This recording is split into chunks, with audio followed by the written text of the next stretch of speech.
Mapagpalang araw po sa ating lahat.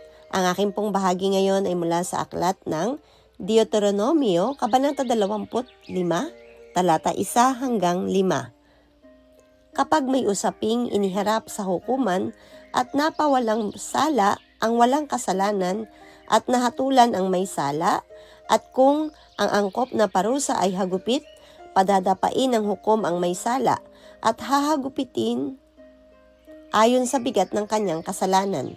4 na po ang pinakamaraming hagupit na maaaring ibigay sa may sala. Ang higit dito ay paghamak na sa kanyang pagkatao. Huwag ninyong bubusalan ang bibig ng baka habang ito'y gumigiik. Ang pag-aasawang muli ng isang biyuda. Kung may 2 magkapatid na naninirahan sa parehong bahay at mamatay na walang anak ang isang lalaking may asawa, ang nabiyuda niya ay hindi maaaring mag-asawa sa iba. Dapat siyang pakasalan ng kapatid ng namatay at ito ang tutupad sa tungkulin ng kapatid na namatay. Amen. Magandang araw pong muli sa ating lahat.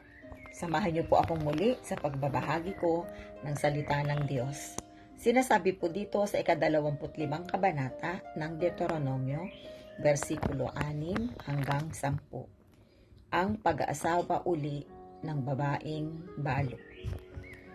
Ang unang anak nila ay isusunod sa pangalan ng namatay upang hindi mawala sa Israel ang pangalan nito. Kung ayaw ng kapatid ng namatay na pakasalan ang balo, dudulog ito sa matatanda ng bayan. Sasabihin niya, ayaw niyang panatilihin ang pangalan ng kanyang kapatid. Ayaw niyang gawin sa akin ang tungkulin ng kanyang kapatid. Kung magkagayon, ang kapatid ng yumao ay ipatatawag ng matatanda at pagpapayuhan. Kapag tumanggi pa rin, lalapitan siya ng balo. Hahabulutin ang sandalyas nito, saka lulurhan sa mukha sabay sabi, ganyan ang dapat gawin sa taong tumatangging panatilihin ang pangalan ng kanyang kapatid. At sambahayan nito'y makikilala sa buong Israel sa tawag na ang sambahayan ng inalisan ng sandalyas. Ito po ang mga salita ng Diyos. Amen.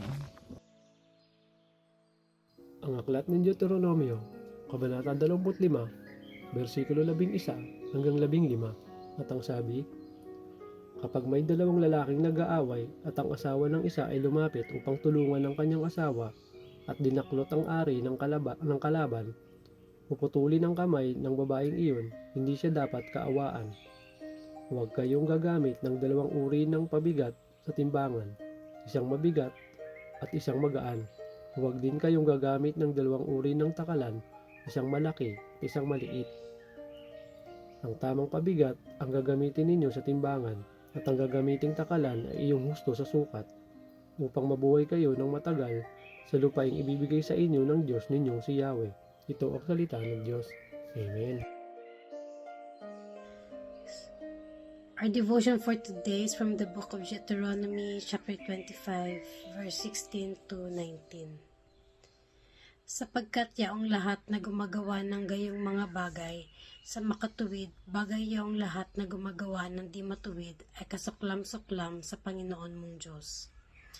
Alalahanin mo ang ginawa sa iyo ng Amalek sa daan nang ikaw ay lumabas sa Ehipto, na kung paanong sinalubong kanya sa daan at sinaktan niya ang mga kahuli-hulihan sa iyo.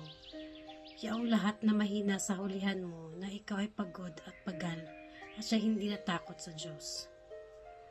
Kaya't mangyayari na pagka binigyan ka ng Panginoon mong Diyos ng kapanghingahan sa lahat ng iyong mga kaaway sa palibot, sa lupain na binibigay sa iyo ng Panginoon mong Diyos na pinakamana upang ariin ay iyong papawiin ang pag-aalala sa Amalek sa silong ng langit, huwag mong lilimutin. This is the word of God.